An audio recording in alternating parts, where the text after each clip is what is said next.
You will ride an elevator today without a thought. No glance at the cable, no calculation of the drop.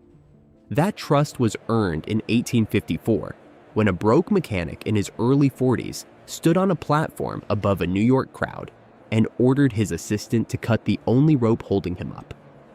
The platform dropped an inch, locked into the rails, and held. Elisha Otis survived a fall that every other version of that platform had died in. Elevators had existed for 2,000 years before him. He did not invent the elevator. He convinced a generation of strangers to step into one. The question this episode answers is why a man with nothing left to lose made that bet, and why 10 seconds of not falling changed the shape of every city you have ever lived in. The first recorded elevator goes back to the 3rd century before Christ. The Roman architect Vitruvius wrote that Archimedes built a hoist in his native Sicily around 236 BC, a platform, a rope, a pulley. That was the whole invention.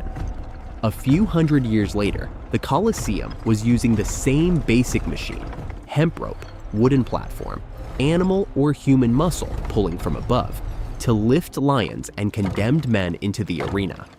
By the Middle Ages, hoists were lifting stone, water, and grain in monasteries, mines, and castles across Europe.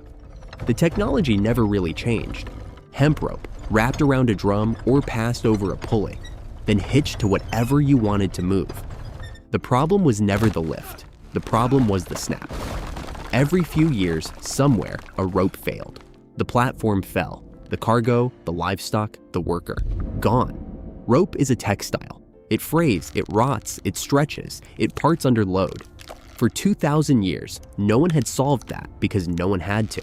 The platforms hauled ore, wine casks, and dressed stone. When a rope broke, the loss was measured in goods. Insurance existed for cargo.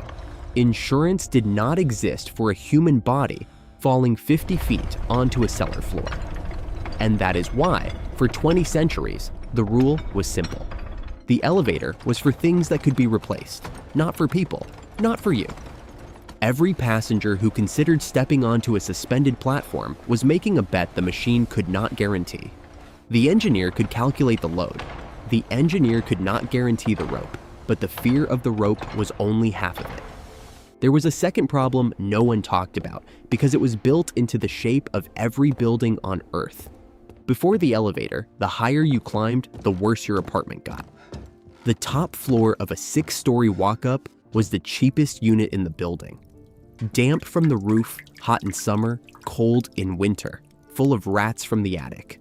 No family with money wanted it. The rich lived on the 2nd or 3rd floor, where the air was good and the stairs were tolerable. The poor got the climb. This was the social logic of height for as long as buildings had existed. Higher meant harder to reach, and harder to reach meant cheaper. Into this world walked Elisha Otis. Early 40s, broke, almost out of options. Elisha Graves Otis was born in 1811 in Halifax, Vermont. His father drove a wagon. Elisha drove a wagon too, for 5 years in Troy, New York. After he left home at 19, he was a wagon driver. That was the start of the most famous career in vertical transportation. Not an engineer, not an inventor. Not by any stretch a man the world expected to change anything. He tried to start businesses. They failed. He moved from town to town. He married, nearly died of pneumonia at 23. Survived, kept going. By the mid-1840s, he was in Albany, working as a master mechanic in a bedstead factory. By the early 1850s, he was in Yonkers, north of New York City, installing machinery for the firm Mays and Burns. He had almost no savings. He was, by most accounts, nearly out of conventional options. The California gold rush was still pulling men west, the desperate move of a man with nothing else to try. This is the man the textbooks would later crown as the inventor of the elevator. He was not yet an inventor of anything. What he had in 1852 or 1853 was a problem inside the Mays and Burns factory. The firm had a freight hoist, a platform that lifted materials between floors. The hoist worked. The workers refused to use it. They had seen ropes break. They had heard the stories of other factories where a hoist had snapped and a load had dropped through the floor. So the hoist sat idle, and the firm lost the productivity it was supposed to deliver. Otis, the mechanic responsible for keeping the factory running, needed to fix this, not for glory, for his job, for the rent. What he designed was not an elevator, it was a brake. The mechanism was simple. 2 rails ran up the side of the hoist shaft, each one cut with a row of sharp teeth, like a saw blade laid flat. On the platform itself, a spring held a pair of metal claws poised just above the teeth.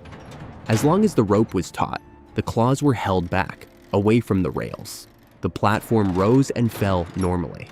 The instant the rope went slack, the instant it broke, or was cut, or slipped off the drum, the spring pushed the claws forward and they bit into the teeth on either side. The platform stopped, wherever it was, whatever height it had reached. The rope could do what it wanted. The platform was now held by the rails. It was, by his own description, a fix, a way to make the existing hoist usable again. He did not invent going up. He invented not falling. And the difference, for the next 170 years of city building, was the entire story. By 1854, Otis had moved to New York City and set up a small business making and selling freight hoists with his new brake. The company was called Union Elevator Works. It was not thriving. Sales were modest. The brake made the hoists safer, but safer freight hoists were not a product the world was desperate for. The rich did not need freight hoists. The poor already had cheap rope hoists. Otis was, by most measures, failing. Then came the exhibition of the industry of all nations, held at the Crystal Palace in what is now Bryant Park. It was the first World's Fair in the United States. Over 1 million visitors passed through its iron and glass halls. The showcase of American invention, the place where machines proved themselves to a public that had no other way to judge them. Otis could not afford a proper exhibit. He rented a corner and installed a single, modest hoisting platform, the kind he sold to factories, and posted a sign offering to demonstrate its safety. The sign said something to the effect that anyone who walked onto his platform and used it would be safely lowered if the rope was cut. For most of the fair, almost no one took him up on it. A freight platform, even a safe one, was a dull proposition at a fair full of steam engines and mechanical marvels. Then, on a day that the historical record does not bother to pin down precisely, Otis decided the only way to make the demonstration land was to make it real. He had himself hoisted aloft on his own platform, high enough above the crowd that the fall would have been unmistakable if it happened. Below him, the visitors of the Crystal Palace looked up. An assistant stood beside him holding a saber. Otis called out, and the assistant severed the hoisting rope. The platform dropped an inch, maybe 2. The springs did their work. The claws bit into the teeth on the rails. The platform locked into place, suspended in the air, with Otis standing on it. The cut rope dangled loose beside him. The crowd, by every account that survived, drew a collective breath. The phrase that has come down to us, "All safe, ladies and gentlemen, all safe," is the line most often attached to the demonstration. Whether he spoke those exact words or no words at all, the gesture said everything that mattered. A man had stood on a platform. The only thing holding him had been cut. He had not fallen. Anyone watching could do the same math. If the brake held for him, it would hold for them. And yet, the demonstration did not set the world on fire. The Scientific American noticed that fall was a single paragraph, describing the device as much admired in passing. The exhibition closed. Otis returned to his failing business. He sold 8 elevators in 1854, 15 in 1855. By 1859, the company had placed about 118 elevators across 11 states. It was not a triumph, it was a foothold. A man on the edge with one trick that worked and a public that was only beginning to believe him. This is the part of the story the popular version skips, and it is the part that changed the world. The break did not just make elevators safer. It made elevators usable by people who were not willing to die. And the moment that happened, the social logic of every building on Earth flipped. Before Otis, height was a punishment. The top floor of a 6-story walk-up was the cheapest apartment in the building. The air was bad. The roof leaked. The attic rats came down through the walls. Only the poor, who could not afford the lower rents, climbed the 5 flights every day. The rich lived on the 2nd or 3rd floor, where the air was good and the stairs were tolerable. Higher meant harder. Harder meant cheaper. That was the rule of every city on Earth, from Rome to London to New York, for as long as buildings had existed. After Otis, the rule inverted. A passenger elevator meant that the higher floor was no longer a punishment. It was a privilege. The view, the light, the air, the distance from the street noise, the street mud, the street crime. The top floor, once the cheapest unit in the building, became the most expensive. The penthouse was born, not as a marketing word, but as a structural change in what height was worth. A man on the 5th floor of a New York tenement in 1850 had less in the eyes of the housing market than a man on the 2nd. A man on the 5th floor of a New York apartment in 1900, in a building with an Otis elevator, had more. The same floor, the same walls, a different price, a different meaning. The break did something else too. It unlocked the building. Up to this point, a structure taller than 6 stories had been a practical absurdity, not because the walls could not hold another floor, but because nobody would pay to climb the stairs above that. Once the elevator made the upper floors desirable, the upper floors became profitable. Suddenly, there was a reason to build up. There was a customer waiting at the top.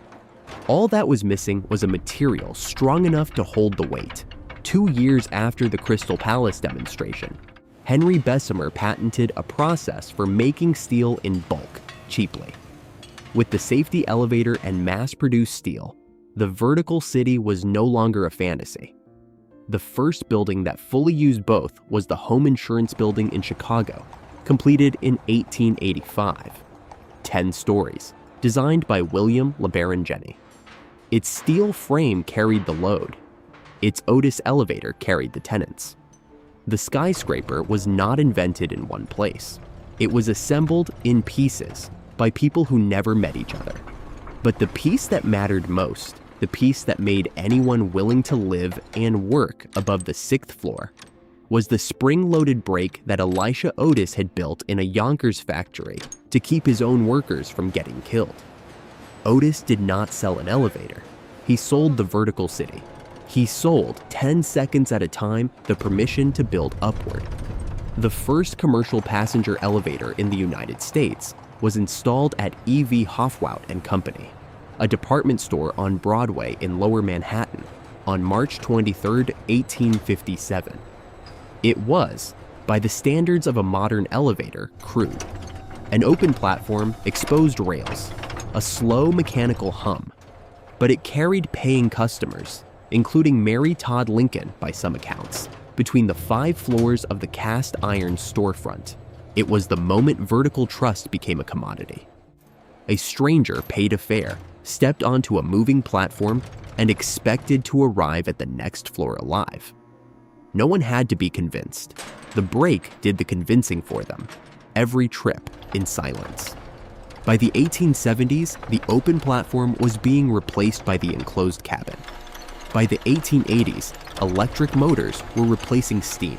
By the early 20th century, the safety brake that had been Otis's desperate fix was a regulatory requirement, the kind of device you simply assumed existed in any elevator you stepped into, the way you assumed the wheels would turn when you pressed the gas pedal.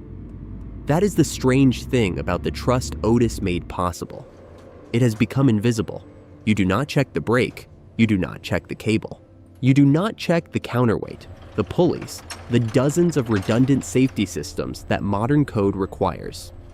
You ride the elevator the way you ride an escalator, or breathe air, or step onto a moving walkway at an airport.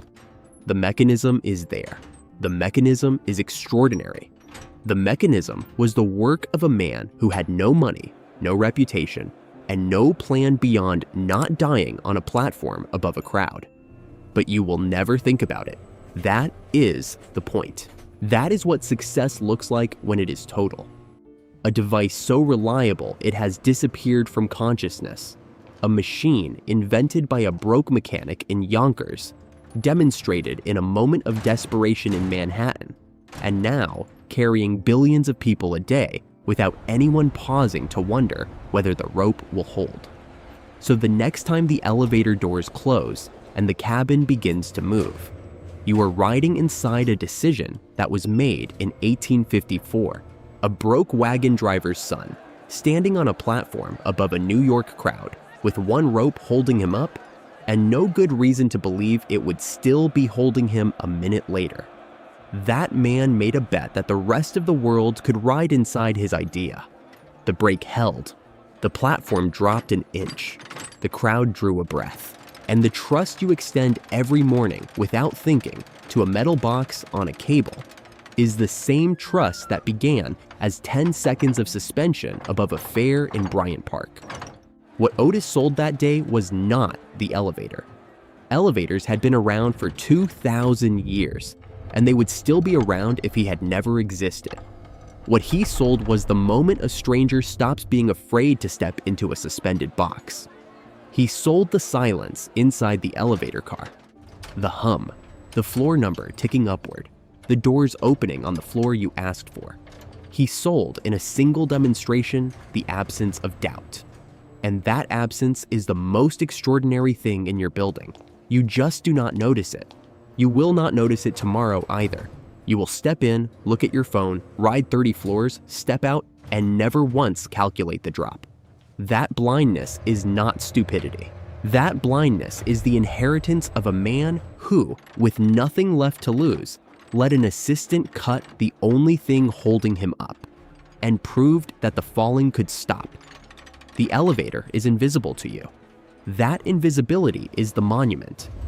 If you have ever hesitated at the doors of an elevator, even for half a second, that flicker of doubt is the edge of what Otis had to overcome. He did not overcome it for you with a better machine. He overcame it by betting his life and winning in front of a crowd.